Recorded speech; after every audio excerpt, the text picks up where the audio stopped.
Assalamualaikum warahmatullahi wabarakatuh. Halo adik-adik semuanya, jumpa lagi dengan Umi Desi di Dufa Channel. Nah adik-adik, hari ini Umi Desi mau bercerita tentang kisah Nabi Idris.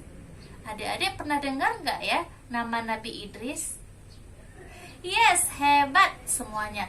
Jadi, Nabi Idris adalah nabi kedua setelah Nabi Adam. Kemarin Umi sudah cerita tentang Nabi Adam.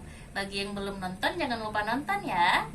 Oke, hari ini Umi mau bercerita tentang Nabi Idris. Sebelum Umi bercerita, jangan lupa like, komen, dan subscribe. Nah, adik-adik tentu tidak asing lagi kan dengan yang namanya Nabi Idris? Iya, Nabi Idris adalah nabi kedua setelah Nabi Adam. Jadi nabi pertama Nabi Adam dan nabi kedua adalah Nabi Idris. Nah, adik-adik tahu nggak nama sebenarnya dari Nabi Idris? Ada yang tahu? Belum ya? Oke, Umi kasih tahu. Jadi Nabi Idris mempunyai nama asli yaitu Khanuk. Ya, Nabi Idris mempunyai nama asli Khanuk. Jadi Allah mengutus Nabi Idris untuk mengajak manusia mentauhidkan Allah dan tidak menyekutukannya. Jadi Nabi Idris diturunkan dalam kondisi masyarakat yang betul-betul sangat buruk. Betul-betul saat itu masyarakatnya penuh dengan kemaksiatan. Karena jarak Nabi Idris dan Nabi Adam itu sangat jauh. Makanya ketika Nabi Idris diturunkan, itu kondisi masyarakatnya sudah sangat buruk dan mereka tidak lagi mentauhidkan Allah serta mereka menyekutukan Allah.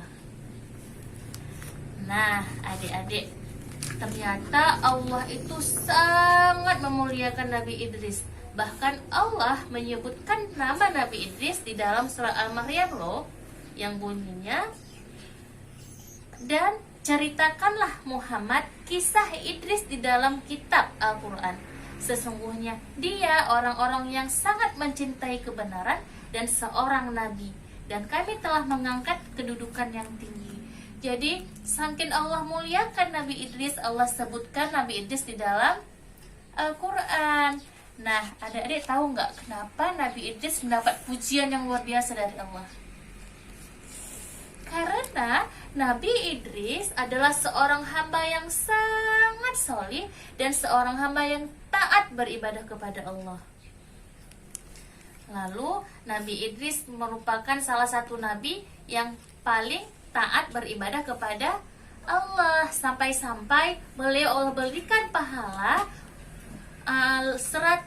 Allah berikan pahala untuk seluruh umat manusia yang ada di muka bumi ketika itu.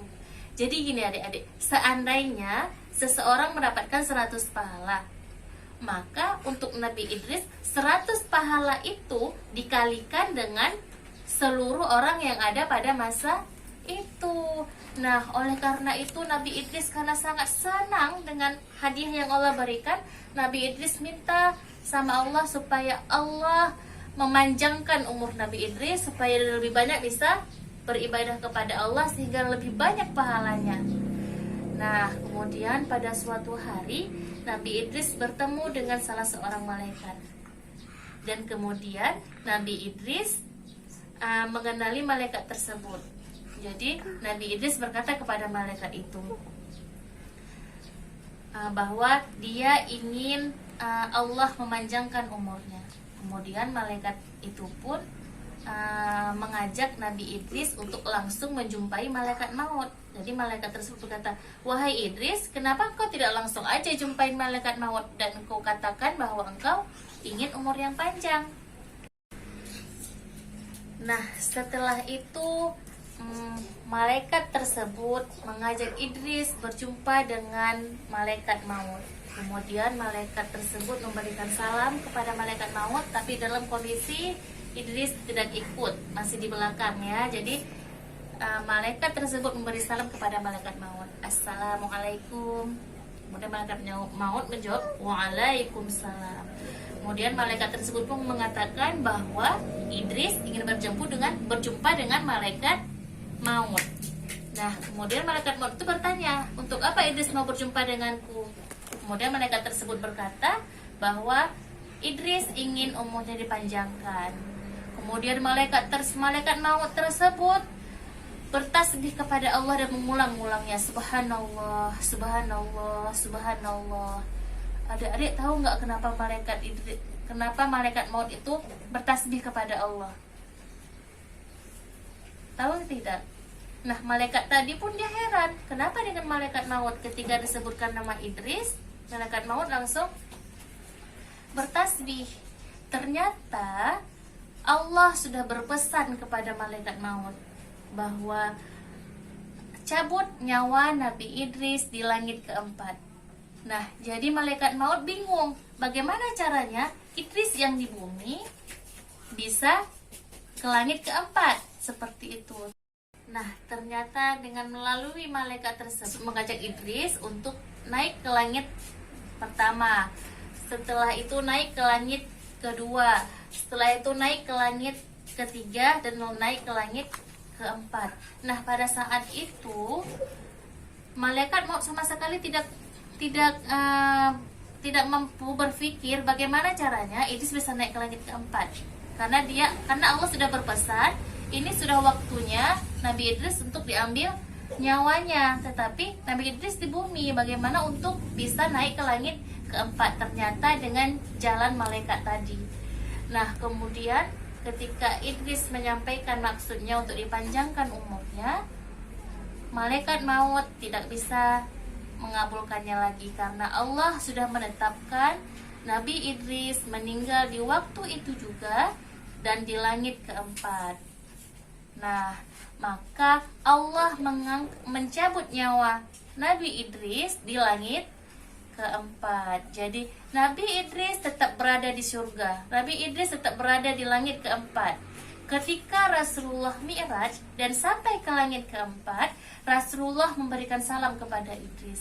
Jadi ketika Rasulullah Isra Mi'raj, Rasulullah juga berjumpa dengan Nabi Idris.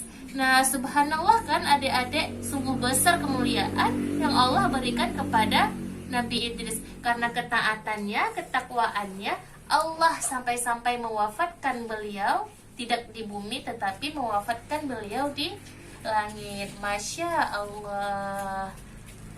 Nah, adik-adik yang dirahmati Allah, bagaimana kisah Nabi Idris tadi? Menarik bukan?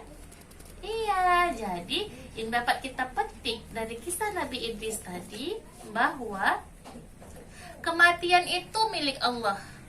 Allah yang menentukan kematian, Allah yang menghidupkan, Allah yang mentakdirkan si A itu lahir di mana, dan Allah juga yang mentakdirkan si A itu meninggal di mana. Berarti setiap manusia pasti akan meninggal, tetapi tidak ada satu orang pun yang mengetahui kapan dia meninggal, di mana dia meninggal. Hanya Allah yang maha mengetahui semua itu. Nah, oleh karena itu adik-adik, kita semua harus menjadi anak-anak yang soleh dan soleha supaya kita bisa masuk surga. Oke, siapa yang mau masuk surga di sini? Iya, Umi yakin semua yang mendengar kisah Umi semuanya pengen masuk surga. Sebagaimana yang telah Umi jelaskan pada kisah Nabi Adam, di surga itu sangat indah. Ada buah yang enak, buah yang segar, makanan yang beragam, minuman yang segar-segar. Pokoknya di surga itu semua yang kita inginkan Allah kabulkan. Oke adik-adik, terima kasih sudah selesai cerita dari Umi. Jangan lupa like, komen, dan subscribe. Ikutin terus channel kami ya. Dan insya Allah besok Umi Desi akan bercerita tentang kisah Nabi Nuh. Dan kisah Nabi Nuh ini jauh lebih menarik lagi. Oke, siap. Assalamualaikum warahmatullahi wabarakatuh.